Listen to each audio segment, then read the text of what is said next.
ESG 360 est la première plateforme de conformité tunisienne conçue pour élaborer votre note ESG telle que exigée par le CMF.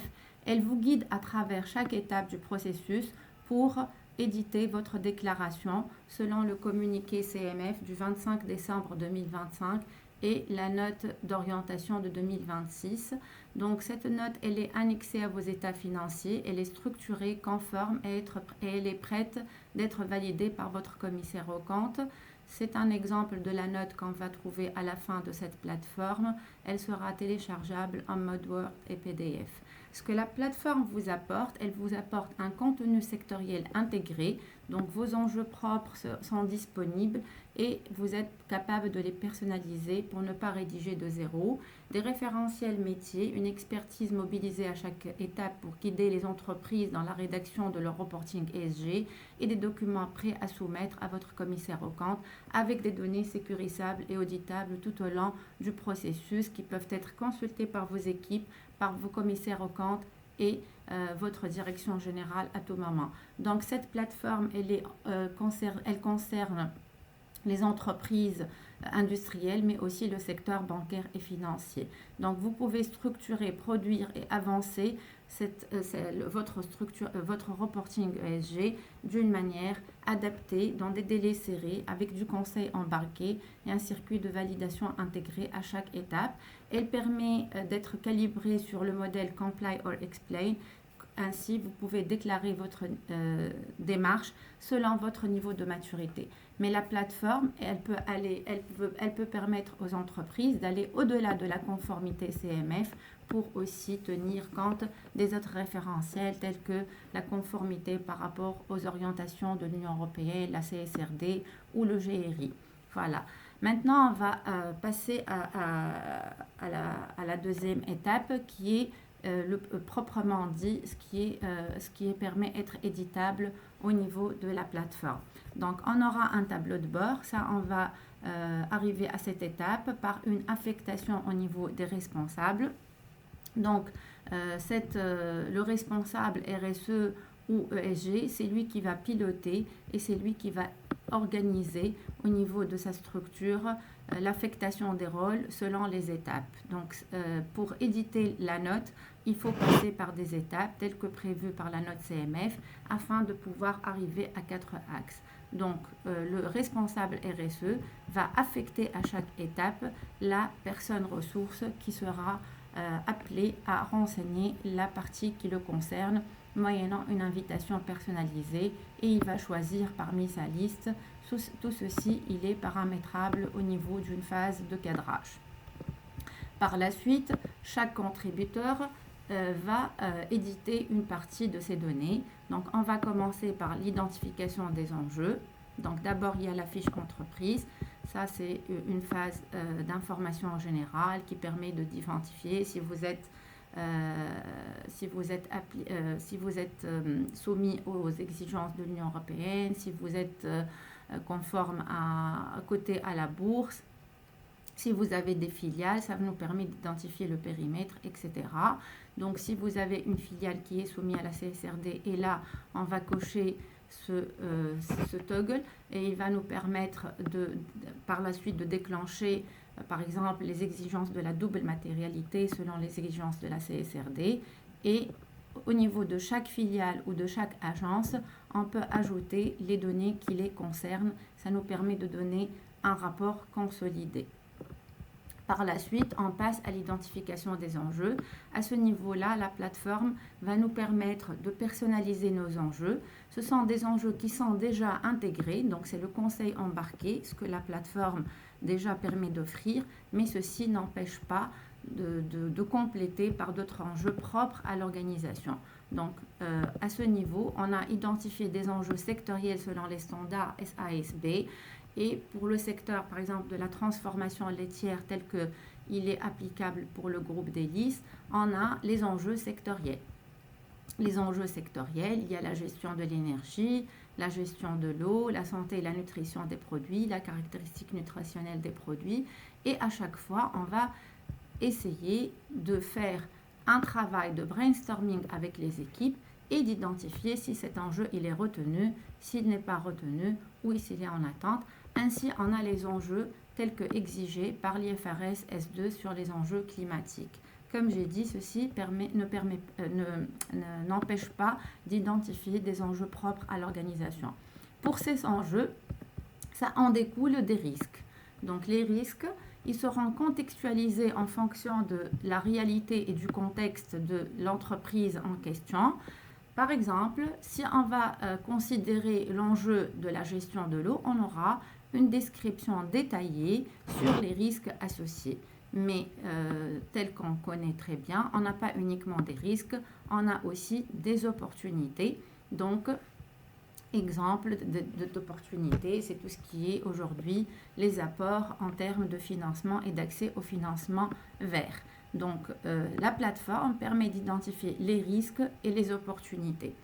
À ces risques, à ces enjeux, on a une matérialité. On a la matérialité, il faut qu'elle soit identifiée d'une manière rapportée aux états financiers. Ce risque, l'enjeu associé à ce risque, est-ce qu'il est matériel ou non matériel?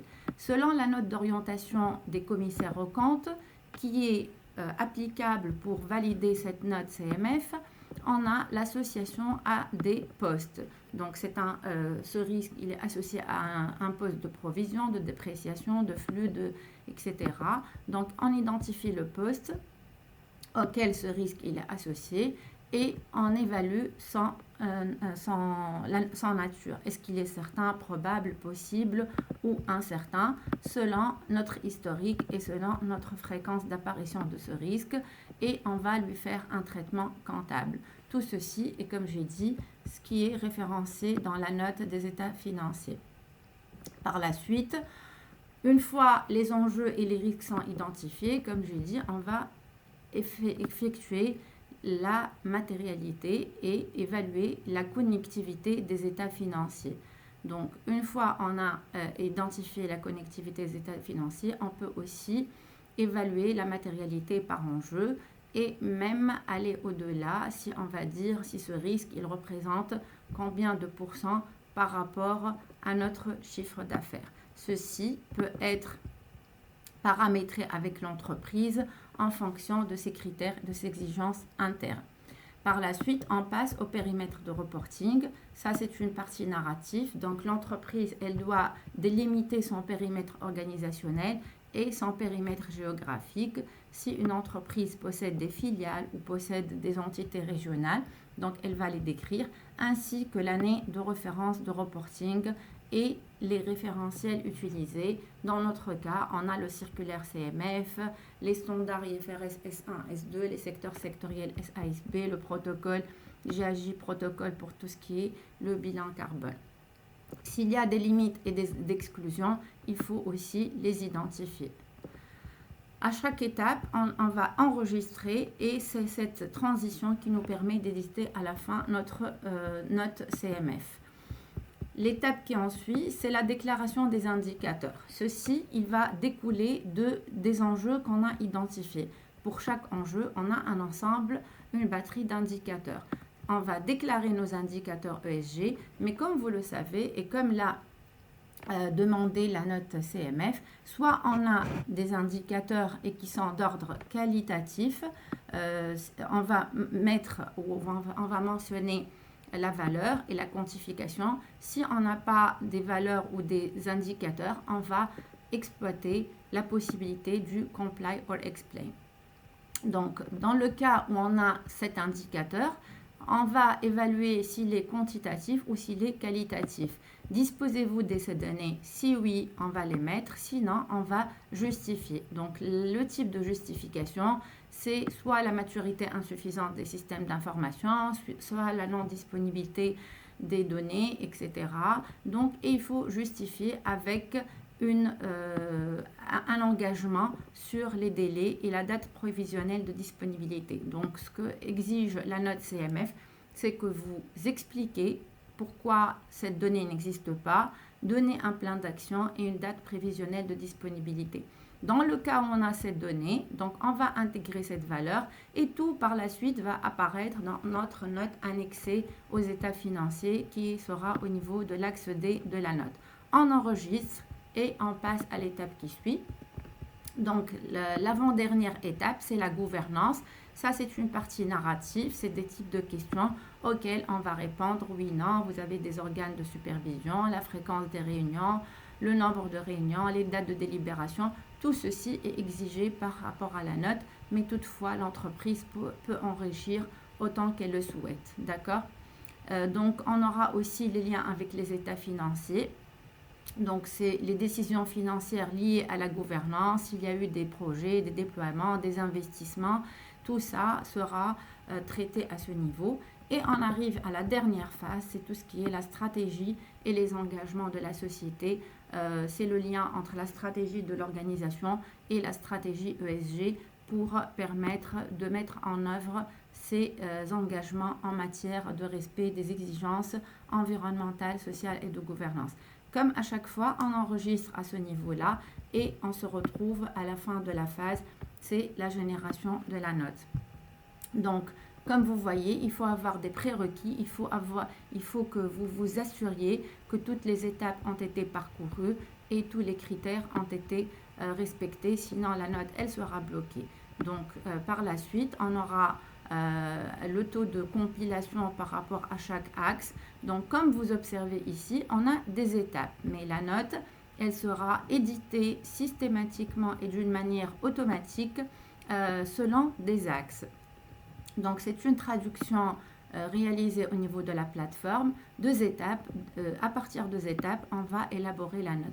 Donc, on a trois niveaux où on peut régénérer la note, soit à ce niveau-là, et là, on aura un champ dans lequel on peut changer, éditer, mais ici, ce n'est pas un changement dans le contenu parce qu'il y a eu la contribution de tous les utilisateurs. Ça nous permet juste de vérifier, de compléter si on le souhaite. Et par la suite, on aura à télécharger une note. La note, elle est en annexe ESG, telle que vous la voyez. Elle est éditée sous cette forme, donc avec ce qu'on a inséré au niveau des étapes, on le retrouve déployé au niveau des axes. On aura 4 axes, comme vous le voyez, la gouvernance, la stratégie. Vous voyez ici, on a une synthèse de l'analyse de la matérialité financière. Si c'est une opportunité, le pilier c'est environnemental, social ou de gouvernance. Si c'est moyen terme ou long terme, la matérialité et le poste auquel il est associé. Donc, elle est riche, mais parfois le commissaire aux comptes n'exige que quelques parties à soumettre. Donc ici, vous pouvez en tirer ce qui vous sera utile. Le reste, il pourra ajouter au niveau d'un rapport enrichi avec des graphiques, avec des photos. Et ça, c'est permis jusqu'à arriver au niveau, vous voyez les axes C et D. Donc ça, c'est le tableau des filiales, c'est la contribution des filiales, les horizons temporels, etc., etc. Donc jusqu'à arriver à l'édition de la note avec la validation du directeur général et du commissaire aux comptes. Voilà, donc tout ceci, on pourra par la suite aussi exporter la note en format PDF. Tout ceci, il est traçable au niveau d'un journal d'audit qui permet de retracer la contribution de toutes les personnes ressources jusqu'à la validation. Et ça, c'est un point très important qui est exigé par votre commissaire aux comptes parce que ça engage sa crédibilité et sa validation pour rédiger cette note, pour valider cette note, pardon. Donc, on aura des modules conformité, risque et finance. Et ce module-là commercial, il est aussi disponible parce qu'il est demandé au niveau de la banque pour gérer les clients de la banque. Donc, voilà, ce que j'ai à dire aussi, que cette note, cette plateforme, elle n'est pas uniquement conçue pour la conformité CMF, elle est aussi valable au niveau d'autres modules qu'on peut demander et valider qu'on peut présenter sur demande. C'est tout ce qui est la conformité par rapport à d'autres exigences telles que la double matérialité et le reporting GRI. Donc voilà, c'est pour les entreprises qui veulent aller au-delà de la conformité. Je vous remercie pour votre attention et à très